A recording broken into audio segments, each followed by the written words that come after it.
এত পরিমাণে অসুস্থ যে কি বলবো, মনে হচ্ছে না যে ভিডিও এডিট করে পোস্ট করি। তো এই ধরনের লং ভিডিও অনেক দিন হলো দিই না। তো আজকে মনে হলো যে একটু ভিডিওটা এডিট করি, দিয়ে আপনাদের সাথে শেয়ার করি যে করতে চাইলাম কোথায় ইফতার আর হয়ে গেল কোথায়। তো দুজন বের হয়ে গিয়েছিলাম কাজটা সেরে টেরে, যাচ্ছিলাম একদিকে, যাওয়ার পথে কিন্তু কামরাঙ্গার প্রথমেই দেখলাম নগর ব্রিজ। তো তারপরে একটা গ্রামের মধ্যে দিয়ে যাচ্ছিলাম, দেখলাম পুচকি পাচকিরা কি সুন্দর করে মাঠের মধ্যে বসে থেকে গল্প করছে, আর বিশাল বড় পুকুর। তো কথা বলতে বলতে কিন্তু আমরা গোনার মধ্যে চলে গিয়েছি, আর যাইতে যাইতে এই সামনের এই গ্রামটা এত সুন্দর লাগে, সুবহানাল্লাহ, দেখতে অনেক অনেক ভালো লাগে আমার। তো যতবারই যাই ততবারই তাকিয়ে থাকি, তো এত সুন্দর গ্রামটা লাগে যে একদম গুছানো। আর তো ছুটে চলছি কিন্তু দুজন নিরুদ্দেশবিহীন ভাবে। তো যেতে যেতে গোনা হাই স্কুল, প্রাইমারি স্কুল সবই দেখলাম, দেখে যাচ্ছিলাম নতুন একটা জায়গার খোঁজে বা দেখার উদ্দেশ্যে। তো ঘুরতে বেরলে বলে আপনাদের ভাইয়া যে তুমি পুরা নওগাঁ একদম চষে বেরিয়েছো, তোমাকে আর নতুন কি দেখাবো। তো আমি বলি যেগুলো দেখছি সেগুলোই আবার দেখবো, চলো। এই তো দেখতে দেখতে কিন্তু আমরা নাটোর বাইপাস রোডে উঠে গিয়েছি। আর এইবার চলে এসেছি কিন্তু একদম চায়ের রাজ্য যেটা বলে, আমাদের শাহগোলা মালাই চায়ের জন্য বিখ্যাত একদম। তো সেখানে চলে গেলাম। তো যেতে যেতে কিন্তু আমরা বের হয়েছিলাম প্রায় 3টার দিকে, একদম দুপুরবেলা। উদ্দেশ্যহীনভাবে যতদূর এগোনো যায় যাব, যেতে যেতে যেখানে আজান দিবে। বিশেষ করে আমার খুব ইচ্ছে ছিল কয়েক বছর ধরে যে নদীর পাড়ে বা বিলের ধারে বসে ইফতার করব দুজনে মিলে। তো সেইটার উদ্দেশ্যেই বের হওয়া, দেখা যাক কতদূর আগানো যায় বলেই আগাচ্ছিলাম। তো যেতে যেতে দেখলাম যে আহসানগঞ্জ চলে এসেছি, আর এই নামটার মধ্যে না কি যেন একটা আসলেই আছে। এত ভাল লাগে এই নামটা দেখে, অনেক কৌতূহল হয়, অনেক মানে কি বলবো, আমি ভাষায় প্রকাশ করতে পারছি না। তো যেতে যেতে কিন্তু শিমুল ভরা, শিমুলে ফুল ভর্তি গাছ দেখলাম, একদম লাল টকটকে হয়ে আছে। আর যেতে যেতে কিন্তু ট্রেন চলে এসছে, আর এইটা দেখার সুযোগ কিন্তু আমি কখনোই মিস করি না। আপনি আপনি একটু বলতে পারেন যদি টপিক হিসেবে আমরা মোটামুটি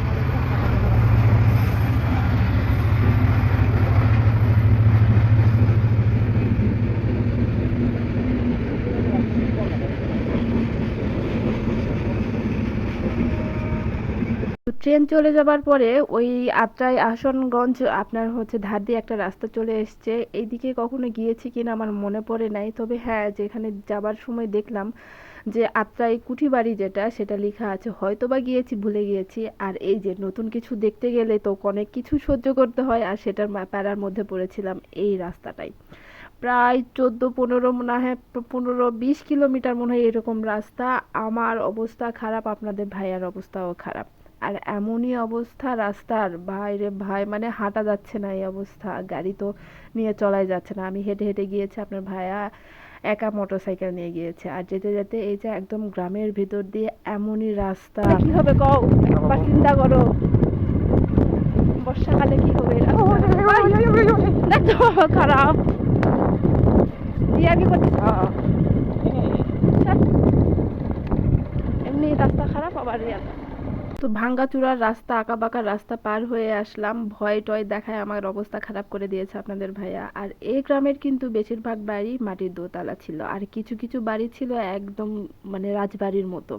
জমিদার বাড়ি থাকে না কিছু দূর পর পর, এই যে এরকম জমিদার বাড়ির মতো, মানে ধুধু প্রান্তর, আশেপাশে কোনো বাড়ি নাই, শুধুমাত্র এরকম ধরনের বাড়ি। আর এই রাস্তাটা এত সুন্দর আমের মুকুলের গন্ধে মোমো করছিল যে আমি কি বলবো বলে। 5টা 50, আর কিছুক্ষণ পরে ইফতার। তো এই যে ইফতারির লুচি আসছে, মাশাআল্লাহ, বেগুনি, পেঁয়াজি, বুট নাও, কি কি নিবা, খেজুর, বুন্দিয়া, যা যা দরকার, চানাচুর, মুড়ি, ফুলরি। এখন এগুলো নিয়ে আমরা এখন ইফতার করবো ইনশাআল্লাহ। এই হলুদটা দাও, এই হলুদটা দাও, দুটো পেঁয়াজি দাও, বড় বড় দুটো পেঁয়াজি দাও। দেখো 100 গ্রাম হচ্ছে কিনা, বিষয় হোক না, আমাদের একটু তেল ছাড়া উপর থেকে দেবো, উপর থেকে দেন, উপর থেকে 100 গ্রাম দাও। বুরিন্দা দেন, বুরিন্দা, বুন্দিয়া, কত কি নাম, চানাচুর ঝুরি, আর ওই যে ফুলরি আছে। একটু বাদাম ইয়ে তুমি এটা নাও তাহলে এই যে ফুলুরি আছে। ফুলুরি কিছু নাও একদম মিক্স করলে যদি দাম একই হয় তাহলে একসঙ্গে মিক্স করে দাও সমস্যা নেই একই দাম তাহলে মিক্স করে দাও এটি করবে এটি 60 মুড়ি কত করে কি 80 টাকা কেজি মুড়ি ছোট সাইজ নাই ভাই এটা মেলা বড় আচ্ছা 10 টাকা হ্যাঁ 10 ছোট সাইজ হ্যাঁ হ্যাঁ ওইটা ওইটা হলেই হবে। মুড়ি তোমরা দোকানে বসছি, এই যে ইফতারি মুড়ি মুড়ি এই যে। মুড়িটা বেগুনগুলো স্বাদ হবে দেখো তো টেস্টি বেগুন আমরা নিই নাকি পাতলা পাতলা দেখে নিলে কেন বুঝলাম না। তো যাও, তুমি তেল তেল দেখো, দেখে। আরো কড়া দেখছো কড়া না? একটু ফুলে ফুলে যেগুলো আছে। যাও নাও আরো নাও নাও আগে ভাঙ্গাও, নিচ্ছি পরে এক্সট্রা করে।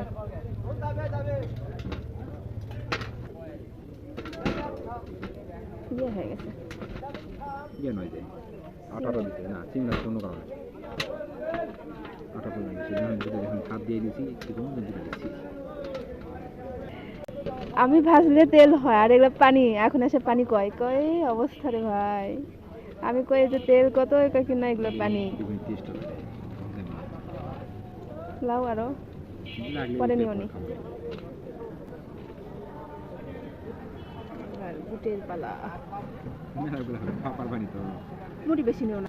মনে রাখো হ্যাঁ 100 গ্রাম বুট ওটি 20 টাকা এই যে আই নাই দুই তিনটা টুল আছে লজ্জা পাচ্ছি রে বাবা ফেরানি তো ভালো আছে ইয়ে হবে ওইভাবে নয় ইয়ে করে দাও তাহলে দম হয়ে যাবে আরে জুতা লাগে রে ভাই, বললাম একদম ছোট ছোট করে দাও। মুখ মুখ ভাঙা দিতে বলে না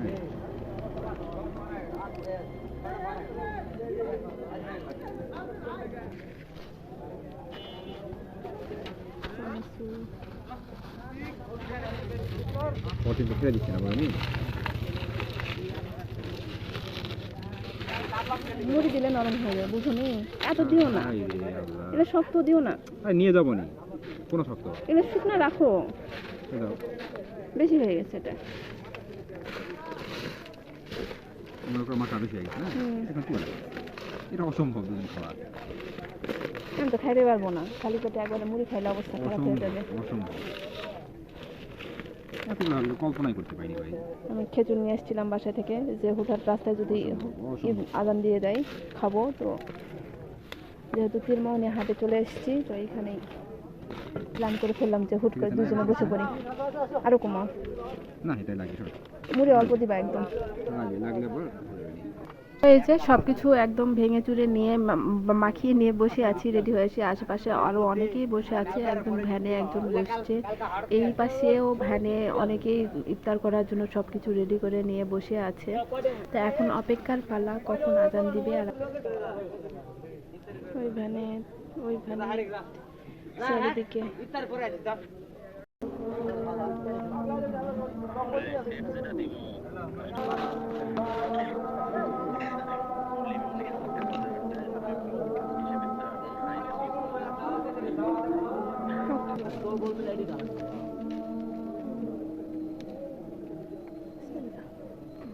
তো এই তো নদীর ধারে ইফতার করার কথা ছিল, তো হইলো না।